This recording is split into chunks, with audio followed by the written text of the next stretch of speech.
রাধে রাধে বন্ধুরা, আশা করি তোমরা সবাই ভালো আছো। আমিও ভালো আছি। আজ বানিয়ে নিলাম এই প্রচণ্ড গরমে মালাই আইসক্রিম। খেতে অসাধারণ হয়েছিল। আমি কিভাবে এই মালাই আইসক্রিম বানিয়েছি সেই রেসিপি তোমাদের কাছে শেয়ার করছি। তোমরা দেখতে থাকো, খুবই ভালো লাগবে। আমি ১০-১২ পিস কাজু আর ১০-১২ পিস চিনেবাদাম আমি গুঁড়ো করে নিলাম। দেখো এভাবে গুঁড়ো করে নিয়েছি। আর আমি ৫০০ দুধ ভালো করে জাল দিয়ে নিয়েছি। তোমরা দেখে বুঝতেই পারছো। আর এখানে দিয়ে দিলাম ১০০ গ্রাম চিনি। একটু ভালো করে চিনিটা মিশিয়ে নিচ্ছি। আর ১ প্যাকেট আমুল দুধের গুঁড়ো আমি এখানে বাটিতে নিয়েছি। উষ্ণ গরম দুধ দিয়ে ভালো করে গুলে নিচ্ছি। আরেকটা বাটিতে আমি ২ চামচ কর্নফ্লাওয়ার জল দিয়ে ভালো করে গুলে নিচ্ছি। এগুলো গুলে আমি রেখে দিচ্ছি। আর এদিকে যে গরম দুধ বসিয়েছিলাম, এই দুধের মধ্যে যে চিনিটা দিয়েছিলাম বেশ গলে গেছে। আর দিয়ে দিলাম এবার গোলা দুধ। বাটিতে যে আমুল দুধের গুঁড়োটা গুলে রেখেছিলাম দিয়ে দিলাম। আর দিয়ে দিলাম মিক্সির করা কাজু আর চিনেবাদাম গুঁড়ো দিয়ে ভালো করে আমি নেড়ে নিচ্ছি, ভালো করে মিশিয়ে নিচ্ছি। এর মধ্যে এবার দিয়ে দিচ্ছি কর্নফ্লাওয়ার। যে কর্নফ্লাওয়ারটা আমি গুলে রেখেছিলাম, কর্নফ্লাওয়ার দিতে হবে আর নাড়তে হবে। এভাবে নেড়ে নেড়ে আমি দুধের সাথে মিশিয়ে নিচ্ছি। দেখো এবার আস্তে আস্তে কতটা গাঢ় হয়ে যায়। এরকম বেশ একটা সুন্দর ঘন গাঢ় হয়ে গেছে। এর মধ্যে আমি এখন দিয়ে দেব কিছু নারকেল কোড়া।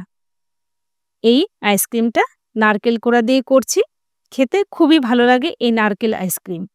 নারকেল মালাই আইসক্রিম খেতে অসাধারণ হয় বন্ধুরা। তোমরা বাড়িতে এভাবে করে খেয়ে দেখো, খুব ভালো লাগবে। দেখো এরকম একটা ঘনত্ব হয়েছে।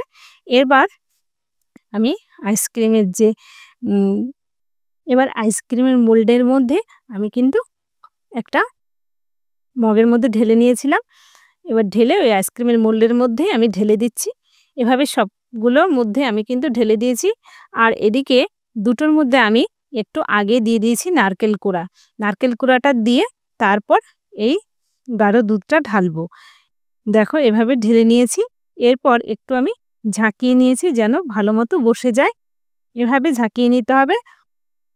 এরপর আইসক্রিমের কাঠি দিয়ে আমি ফ্রিজের মধ্যে রেখে দিয়েছি ৭ থেকে ৮ ঘন্টা। মানে আমি সারা রাতই রেখেছিলাম। পরের দিন আমি খুলেছি।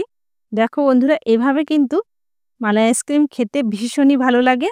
আমার কিন্তু আইসক্রিমগুলো দেখো হয়ে গেছে। এবার তুলে দেখাচ্ছি তোমাদের কেমন হয়েছে দেখি। এটা কেমন হয়েছে। এই যে এটার মধ্যে আমি কিন্তু নারকেল দিয়েছিলাম। দেখো মাথায় যে নারকেলটা দিয়েছিলাম কিন্তু পুরো মাথাটা নারকেলটা জমেনি।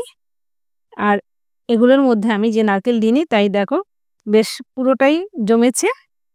নারকেল কোড়াটার ওই জায়গাটায় একটু বাকি রয়েছিল। কিন্তু আইসক্রিমটা খুবই সুন্দর হয়েছে খেতে। তোমাদের কেমন লাগলো জানিও। লাইক করে চ্যানেলটি সাবস্ক্রাইব করো।